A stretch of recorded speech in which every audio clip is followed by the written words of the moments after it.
Hello, my name is Ann Crane, and I am the co-convener of the Congo Mission Network this year. I'm also active with the CMN Education Committee.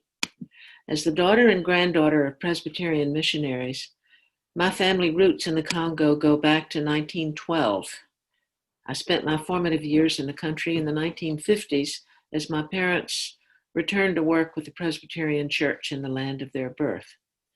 A retired public school teacher, I'm an elder in my church in Boston, and in the past 15 years, I've returned to visit the Congo 6 times. Since the Presbyterian Church was first established in 1891 in what is now the Democratic Republic of the Congo, education has been at the heart of its work there. Soon after their arrival in April of that year at what would become Luebo Station, 2 young pioneer missionaries, the Reverends William Shepherd and Samuel Lapsley, ransomed several children from the caravans of enslaved people that frequently passed nearby. These people, men, women, and children who were kidnapped from their villages, were brutally forced by the agents of Belgium's King Leopold II to harvest rubber and carry it long distances. The freed children were the very first students. Using sticks to draw in the sand, Shepherd and Lapsley began to teach the children the alphabet. Thus began the first lessons in reading and writing. During the following 70 years, the American Presbyterian Congo Mission, APCM, grew to become the largest Presbyterian mission in the world. The work was centered in the Kasai region. But as the church members moved to the large urban centers after World War II, Presbyterian congregations were established in other parts of the country, including Kinshasa, the capital. During this colonial period, a time of rapid growth in church membership as the economy expanded, the APCM accomplished much that had a positive impact on the Congolese people, especially in education, healthcare, and women's leadership development. In its early years, the mission was critical of the excesses of colonial rule, but eventually it played a role that often reinforced the state policies meant to keep the indigenous people loyal subjects of Belgium. In this presentation, we will look at some of the major events between 1891 and 1970 relating to the development of education by the APCM and later by Presbyterian communities in an independent Congo. Beginning in 1891, the mission work found a receptive audience among the Baluba and Benalulua, and eventually among the Bakuba, as these people had suffered greatly at the hands of Leopold's agents in harvesting rubber. Lucy Gant Shepherd, a trained teacher, started the first open school shortly after her arrival at Luebo as a newlywed in 1894, continuing what her husband and Samuel Lapsley had begun 3 years earlier. The pupils, mostly ransomed children, drew their letters in the sand with sticks and learned the alphabet. The first blackboards were made with shipping containers, covered with black cloth, and letters that had been cut out of printed material were pinned onto the cloth. Chiluba, dialects of which were spoken in the Kasai, became the main trade language of the area. So this was the primary language used by the APCM. Reverend Dr. William Morrison, who arrived in 1897, was assigned to pick up the work begun by other missionaries of putting the Chiluba language into writing. The first 7 Congolese were baptized in 1895. 3 of these were girls that Miss Maria Fearing had taken into her home. The remarkable Miss Fearing, or Mama Felung, as she was called, made an indelible mark on the early education of girls. Born into slavery in Alabama in 1838, she was a young woman by the time emancipation came at the end of the American Civil War, and she set out to make her own way in life. She was in her 30s when she learned to read and write, attending classes with young children, and she was 56 when the opportunity to fulfill a lifelong dream to serve as a missionary in Africa presented itself. When her application to the mission board was rejected because of her age, Miss Fearing sold her little house to pay her own way and traveled to the Congo with newlyweds William and Lucy Shepherd in 1894. She set herself to learning Chiluba and connecting with women and girls around Luebo. Recognizing her determination and devotion to the work, the mission board soon hired her as a regular missionary. Miss Fearing's main work during the 21 years she served in the Congo was the establishment of a home for girls at Luebo. In the early years, most of the girls who lived there were ransomed from slavery or were orphaned. Mama Felum taught her girls the basics of good hygiene and how to sew and make clothing. She also taught them reading and writing. In 1901, the APCM required a printing press, which facilitated the spread of the gospel, as parts of the Bible were translated and printed, and the development of some basic educational materials. With the help of Congolese informants, by 1903, William Morrison completed a Chiluba grammar and a 417-page Chiluba English dictionary. Not long after their arrival on the mission field, Althea Brown and the Reverend Alonzo Edmiston were married and were assigned to work at Ibash Station, along with the shepherds and others. Ibash was close to the center of the Bakuba Kingdom. Mrs. Edmiston, a graduate of Fisk University, began working on a grammar and dictionary of the Bushong language of the Bakuba, but she did so without the official support of the APCM, which emphasized the more widely spoken Chiluba. APCM missionaries were early critics of King Leopold's brutal exploitation of the people in the Kasai. William Shepherd gained international recognition for his work with the Bakuba people, and along with William Morrison, for helping to publicize the atrocities committed by Leopold's agents. When he and Morrison were sued for libel in 1909 by the Kasai Company, which was using slave labor to harvest rubber, the two men took witnesses with them to the trial in Kinshasa. Not only were the missionaries completely vindicated, but the Belgian Parliament took control of the colony and began to implement reforms that ended the abuses. The work of the church expanded rapidly with the help of Congolese evangelists, many of whom had been ransomed from slavery by the missionaries. These men opened up centers where the colonial government at first forbade the establishment of permanent stations. During the third decade, since its establishment, the Presbyterian Church in the Congo grew from 7,000 to more than 17,000 members. By 1919, the APCM had 428 primary schools, most of which were open-sided sheds with thatched roofs. The mission had also established 2 industrial schools, which trained young men in many practical skills, and 1 Bible school for training evangelists, as well as 2 dispensaries and 2 hospitals. As the government finally agreed to grant permits for the expansion of Protestant missions, the APCM established 4 new stations: Mutoto, Lusambo, Bulape, and Bibanga. Ibash was closed as the work among the Bakuba moved to Bulape. These were in areas originally opened by African evangelists. Like Luebo, the new stations were each centered around a church, a school, and a dispensary or hospital. With the change in government policy and the opening of new stations, the APCM needed more personnel. And during these years, 60 new missionaries were appointed, including all 4 of my grandparents. African Americans had comprised a sizable percentage of the missionary personnel during the first 2 decades, but none were appointed after 1908.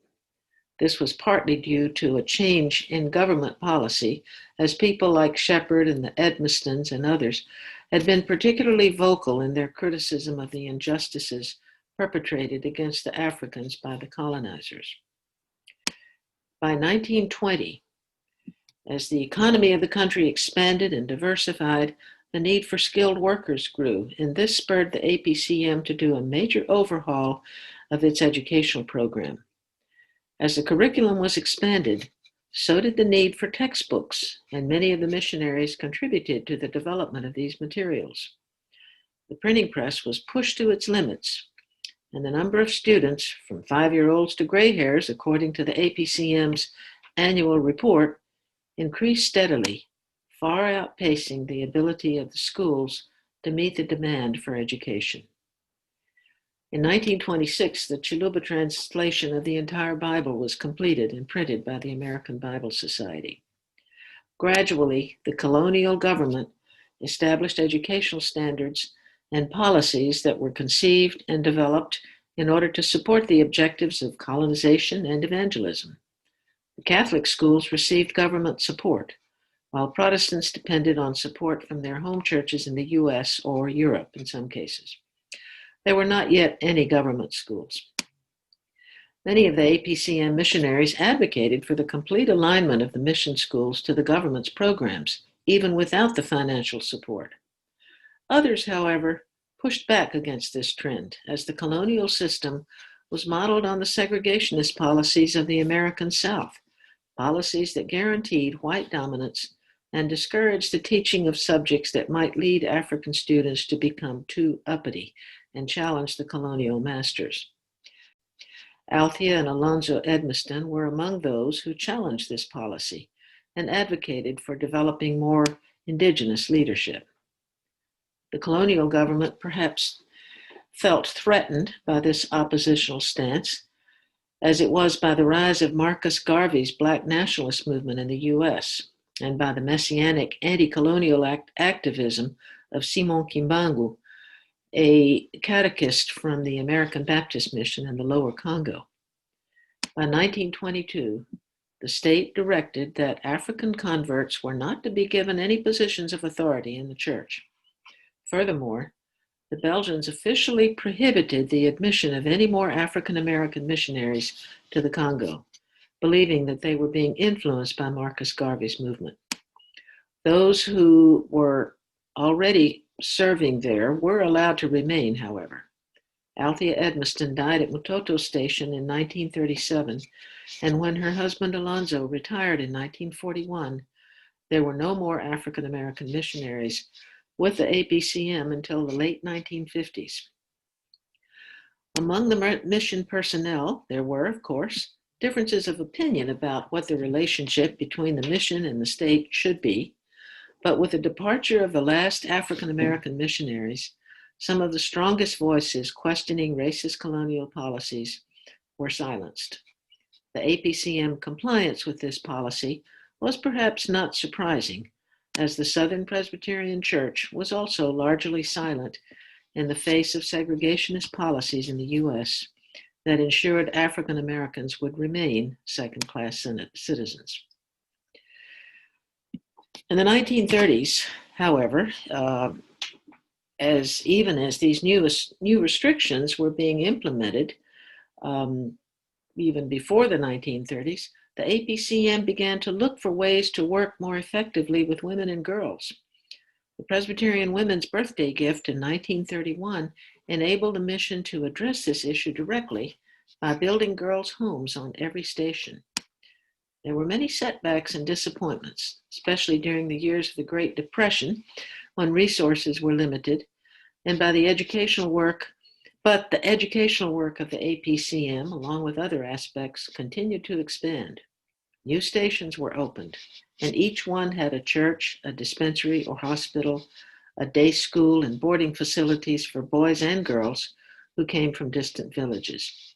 The girls' homes that were established played a crucial role in educating girls and training them to assume leadership roles among the women of the church. Both of my grandmothers and later my mother worked closely with women and girls on several different stations, focusing on literacy training and leadership development. The immediate effect of the new approach was that in 1933, for the first time, more women than men joined the church. By the beginning of this fourth decade, church membership had increased by another 10,000 and totaled more than 27,000 communicants. The war years of the 1940s saw the expansion of the economy as the demand for raw materials by the Allied forces grew. The APCM and other Protestant missions answered the Belgian government's request for cooperation in training skilled workers, and this opened up new opportunities for the Congolese, but it also drew the mission closer to the colonial regime. The state educational policy had been designed to train people who could meet the needs of the colonial economic system, workers prepared for the middle-level jobs and opportunities that were open to Africans, but not for higher-level professional positions. They did not want to turn out graduates who would challenge the status quo and the privileged position of European settlers in the political and economic structures of the society. Pas d'élite, pas d'ennui. No elites, no trouble, was a common saying among the Belgians in the Congo. By the end of the war, the APCM had expanded from 5 to 10 stations in the Kasai region, and the church membership had more than doubled since 1930 to a total of about 62,500. However, the most significant changes occurred after the war, as the Congolese, most of whom had been educated in Catholic and Protestant schools, began to make more strident demands for political power and a fair share of the economic fruits of their labor. In Belgium itself, the balance of power shifted from a party long dominated by the Catholic Church to a more liberal socialist wing of the parliament. This new government ended the Catholic monopoly of government funds for education and ensured that all Christian missions in the Congo would be placed on equal footing.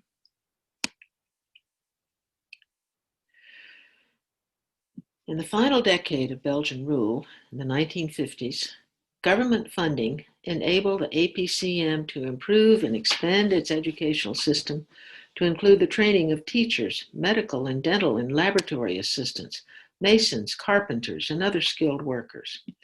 Several domestic science schools for girls were also established.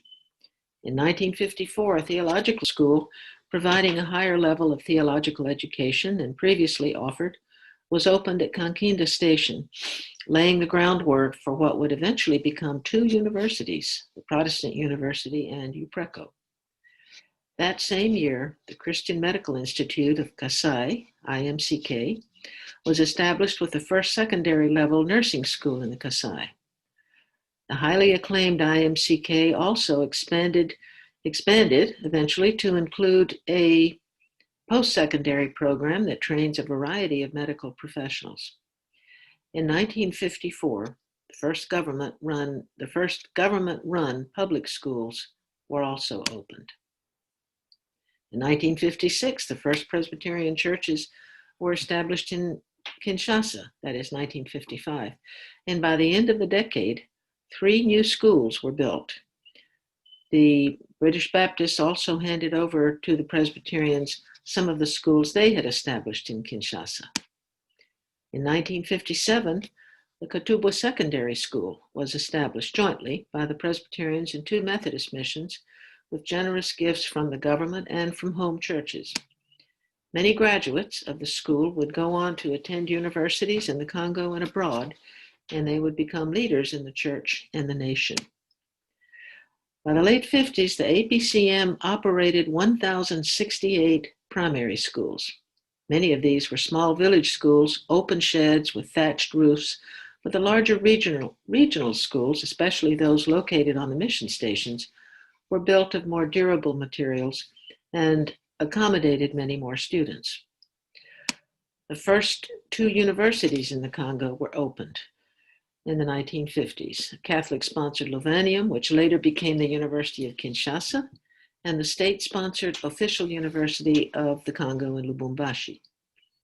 By the late 50s, there were about 500 Congolese Protestant pastors, more than 500 Catholic priests, and about 400 technical specialists with some post-secondary education. However, there were fewer than 30 Congolese university graduates. The colonial education system had never intended to prepare the Congolese people for eventual self-rule, and this was to have disastrous consequences after 1960. Shortly before independence, There were 183 Presbyterian missionaries serving in a variety of different fields, 67 Congolese pastors, and 1,224 unordained evangelists. Many of the new post-war APCM recruits were, like my own parents and uncle, second-generation missionaries who had grown up in the Congo. Among these were people who actively supported the move to create an autonomous church in the Congo that would be self-governing.